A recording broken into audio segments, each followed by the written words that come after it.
For the first time in history, people and machinery are working together, realizing a dream. A uniting force that knows no geographical boundaries without regard to race, creed, or color. A new era where communication truly brings people together. This is the dawn of the net. Want to know how it works? Click here to begin your journey into the net. Now, exactly what happened when you clicked on that link? You started a flow of information. This information travels down into your own personal mailroom, where Mr. IP packages it, labels it, and sends it on its way. Each packet is limited in its size. The mailroom must decide how to divide the information and how to package it. Now, the package needs a label containing important information, such as sender's address, receiver's address, and the type of packet it is.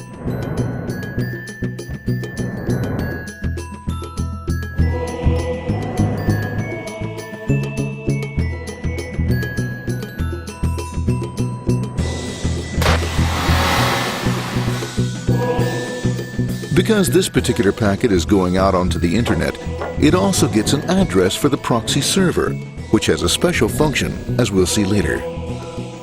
The packet is now launched onto your local area network, or LAN. This network is used to connect all the local computers, routers, printers, etc. for information exchange within the physical walls of the building. The LAN is a pretty uncontrolled place, and unfortunately, accidents can happen.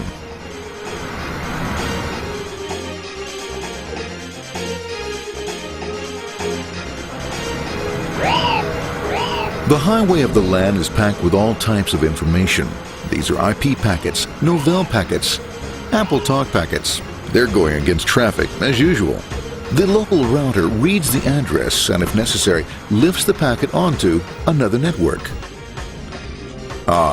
The router, a symbol of control in a seemingly disorganized world. Whoops, sorry about that. Let's go with this one here, this one here.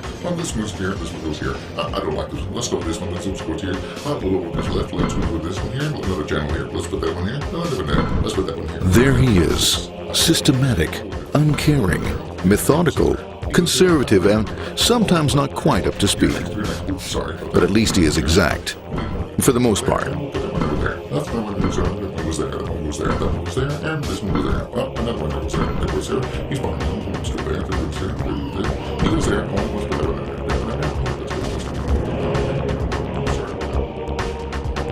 there. As the packets leave the router, they make their way into the corporate intranet and head for the router switch.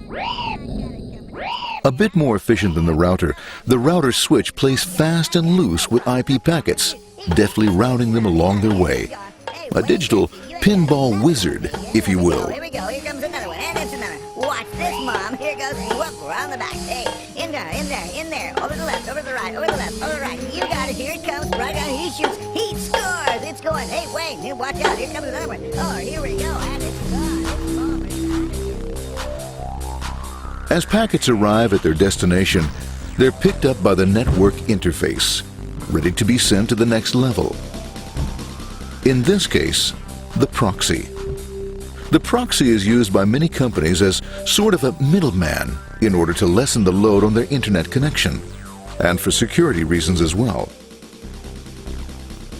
As you can see, the packets are all of various sizes, depending upon their content.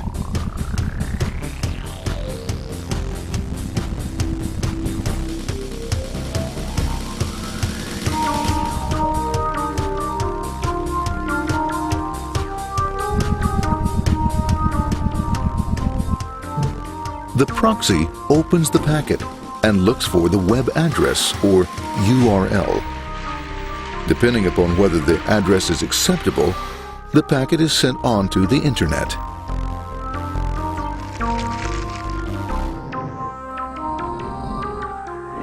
There are, however, some addresses which do not meet with the approval of the proxy, that is to say, corporate or management guidelines. these are summarily dealt with. We'll have none of that. For those who make it, it's on the road again.